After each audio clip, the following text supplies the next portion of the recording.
Hello everybody, it's Huff on the ShadowsReign A1A YouTube channel, and today we are going to be comparing the EBR-14 against the TAQ-M and why you should be using one over the other in each multiplayer and Warzone. So we're going to shorten down the format a little bit. We're going to cover the same stats, but we're going to just deliver it a bit quicker, so I'm not rambling on about damage or rate of fire or stuff like that. And even now I'm rambling. This is going to go great, isn't it? So let's just talk about the damage straight away, and we'll summarize all this at the end. So the damage on the EBR-72 and the damage on the TAQ-M is going to be 84. Now, the main thing that you need to consider here is that the TAQ-M will be one shot fewer to kill. That's what that means. Now, the headshot damage is 125 on the EBR and 136 on the TAQ-M. If you hit all headshots, your shots to kill would be the exact same. However, it doesn't, so you know you're going to be mixed. In general, you're doing more damage on the TAQ-M. That's all you need to know. Let's talk about the rounds per minute. Though you're getting that damage off quicker on a TAQ-M, the EBR is going to be doing 286 rounds per minute, whereas the TAQ-M is going to be doing 231 on a semi-automatic weapon. This is noticeable. However, you do get a lot less recoil on the TAQ-M, so it does make up for it. So you might actually hit that follow-up shot more consistently. No point of having a high rate of fire if you're going to be missing more of those shots. The damage per second, if you're hitting your shots to the chest, is going to be 343, and on the TAQ-M, it's going to be 323, as you already know. Now, with how all the damage numbers work, so 100 health, 200 health, 250 health for 3 plates, we are going to be talking about the time to kill, and that's going to be on the EBR, and Warzone will start 3 plates, 630 milliseconds. That's with everything considered, just the chest. TAQ-M, 520 milliseconds. That's because it's got that fewer shot to kill, and you've still got a really decent fire rate anyway. Now, that doesn't include a headshot, just the chest. Now, on multiplayer, it's going to be 210 milliseconds for an EBR, and it's going to be 260 milliseconds for a TAQ-M. What this basically means is that for Warzone or DMZ, use the TAQ-M. You're going to get easier follow-up shots with the less recoil. It's going to have some decent range, which we'll talk about in a second.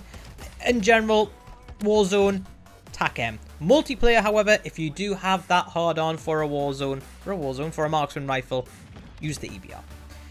The bullet velocity, we have a very strong 1380 meters per second on that. Now, yes, I am using the bullet velocity ammo variant, so this is like with the consideration that we're using like the max build, so the same for the range, the damage, the time to kill. Just assume that you're using the attachment that's going to give you the best for that.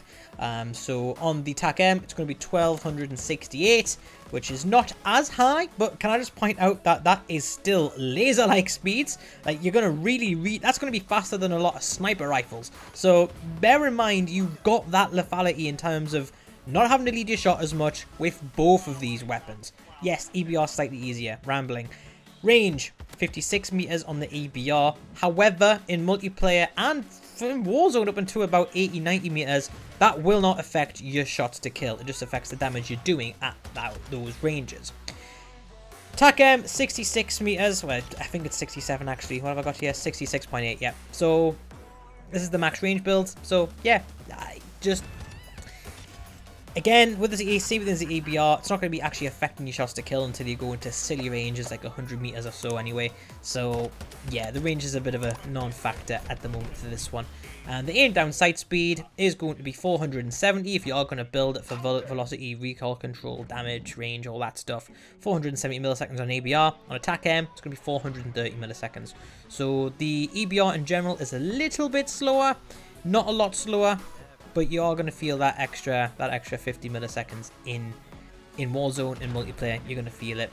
Obviously, in multiplayer, I do use smaller builds, so I don't often put a barrel on there. I usually run a stock, which helps with the ADS speed, stuff like that.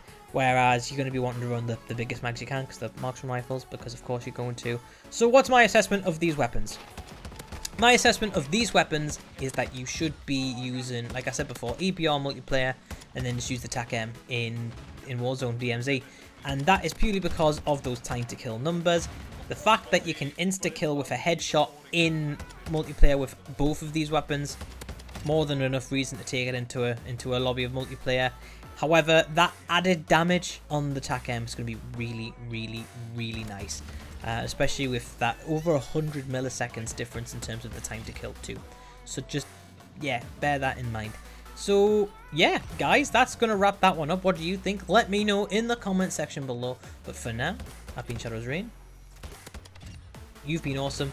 And we'll speak to you in the next Talk Away. That's a Talk Away. That's the podcast. I've got that on my mind. I've got it on my board. The next ShadowsReign A1A video. Ah, fuck's sake. Right. Cheers, guys. Like and subscribe. Or do you? And not in a sexual way.